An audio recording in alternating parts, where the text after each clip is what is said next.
Hello everyone, so I was finally able to play Lego Star Wars The Skywalker Saga, and I did it on PS5. So this is basically every single movie in the Skywalker Saga of Star Wars put into one game. So episodes 1, 2, 3, 4, 5, 6, 7, 8, 9. So sequel, prequel, and an OG trilogy are in this sense.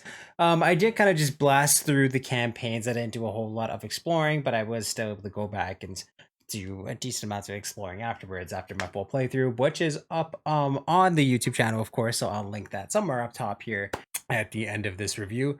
But yes, each episode took me about, I want to say, anywhere from an hour and 10 minutes to 90 minutes to complete. So with 9 episodes, around 12-ish hours was what I was able to get just by zooming through the campaigns. But again, definitely a few more hours and a few more hours after. I could easily see myself putting like 30 hours into this, grabbing all the collectibles and whatnot afterwards. But yes, without further ado, let me get into my review for Lego Star Wars The Skywalker Saga. So I want to say right off the bat that this game is only $60 Canadian, and it is well worth that full price if you want to pick it up on PC, PS5, whatever console or platform that you're playing it on. It is very, very worth it just because of the sheer amounts of content that this game gives you. And I mean, it is in the Lego style, so extremely goofy cutscenes, but I do actually really like how they're able to tell the story of these 9 movies in the way that they usually tell these Lego games. And there's just so much to do across the 9 movies, of course. And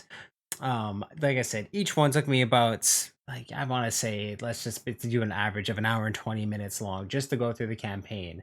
So with all the side stuff, I want to say each episode you could easily spend like at least 5 hours going through, because they take you to a lot of open kind of sandboxy areas where you can go and explore and get new costumes, new characters, new weapons, do a bunch of fun mini games or even side missions that again will just give you more in-game content that's as far as I saw, there was no microtransactions. So if you just want to find, again, new skins, characters, things like that, new characters to play within these each episodes, so then you can play as them in free roam if you just want to run around.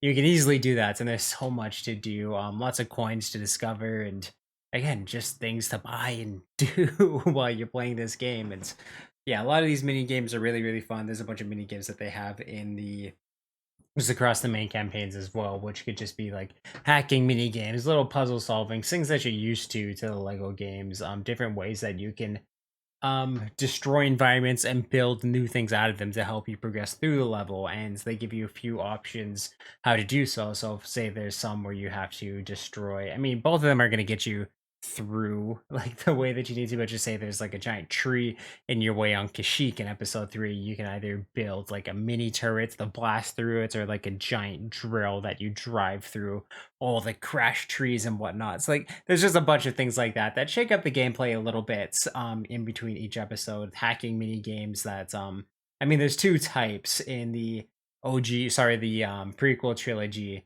It'll be, there's like a little ball in the middle, and it'll have a directional pad of which button you need to press depending on button changes depending on, of course, what console or platform you're playing it on. But buttons you gotta press on the directional pad, or A, X, Y, B if you're playing on Xbox, that you have to press while it's in the middle of it. And then there'll also be somewhere 4 prompts will appear that'll be like sideways, sideways, up, down, and then you have to enter that in really quickly, like a memory game, in order to do the hacking. So a lot of it's really, really fun. And one of the things that I did really like that they included in this game is the chance to change the dialogue a little bit. So you could, I mean, there's all the different languages that you can hear this game spoken in, but you can have just the regular audio from the voice actors doing it, or there's mumble mode where all the characters talk like they used to in the old Lego games, where, I mean, in the old Lego Batman games and Indiana Jones and things like that, before they got voice actors into these games, they just had the blah, blah, blah, blah, blah, blah, like things like that that they would talk in. So that was actually really fun to play through one of the episodes as, and it just adds that extra bit of goofiness if you just want to have a laugh and not really think too hard about it. But yeah, there's so much to do and explore, and great humor throughout the entirety of the campaign. They some of my favorite things that they bring up, of course, would be things like Anakin hating sand. I thought they brought that up at some of the best moments through it. Making fun of some of the characters. They absolutely hate Chewie, which is one of the things I didn't like about it. They gave Chewie such a hard time throughout episodes 3, 4, 5, and 6. a little bit in 7, 8, and 9 as well. But yeah, they just bullied him in this quite a bit. But they do a lot of, again, making fun of some of the characters, but in ways that, again, just kind of enlighten them, make them funny, give this game a lot of humor. And it is just very entertaining watching the cutscenes, and just even to some of the dialogue in game, and everything with the gunplay is really, really fun. And you can tell just the fun that they had making them and directing them and voice acting them really shines, and like left a mark on me playing it, where I just had a big grin across my entire face playing through it. But yeah, of course, again, the gameplay, if you don't really like, or you find the games to be a little repetitive in terms of just any of the Lego games, I don't think this one's going to win you over, because it does stick to that very formulaic feeling that all the games had. But of course, they just add more content and a few more mini games here and there for you to do throughout, again, the 9 games or the 9 movies that you progress through. I want to say the only time that I really felt this game dragged on, or was getting kind of tired of playing it, because again, some of them can be a little long, or there'll be sections that will just kind of be a little overlong, was mostly I found in the sequel trilogy, so episode 7, 8, and 9. But I feel like a lot of that was just because I'm not the biggest fan of those films.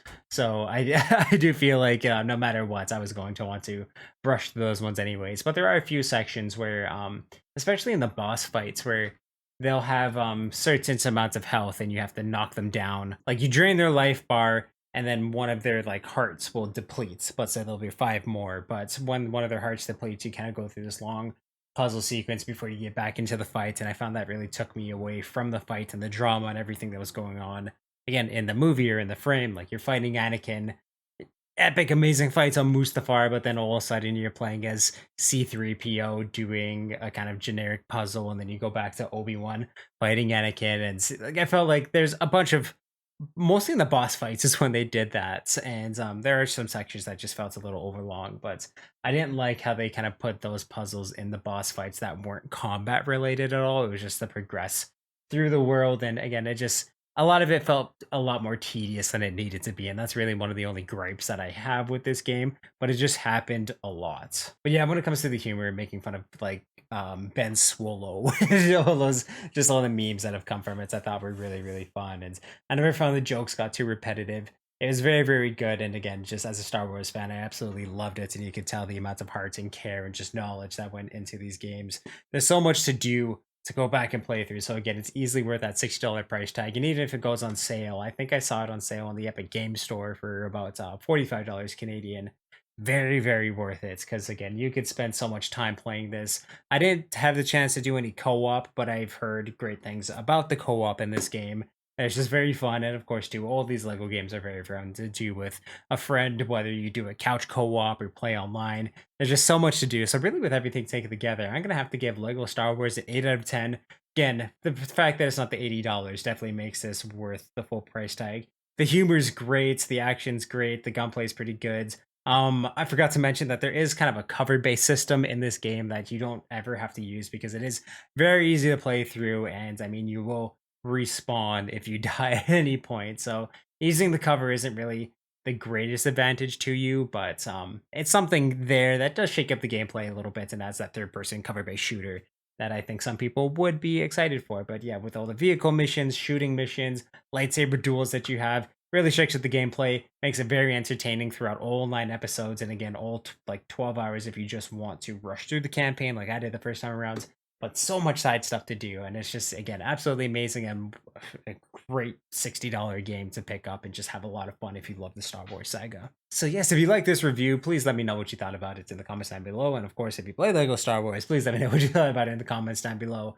And thank you for subscribing and clicking that little bell so you know when I upload new videos. If you want to check out everything I do on this channel, links and playlists up here for convenience sake, and they'll be down below on my channel, of course. And if you want to check out everything I do live stream Twitch-wise, link to that's in the description of this video, and of course my channel bio. And in both of those places, there's a link to the Media Mountain, which is my Discord, where we talk about movies, video games, comic books, TV, pretty much everything that's awesome in this world. So you can definitely join that amazing community, help make it even more amazing than it is already, and just awesome, guys.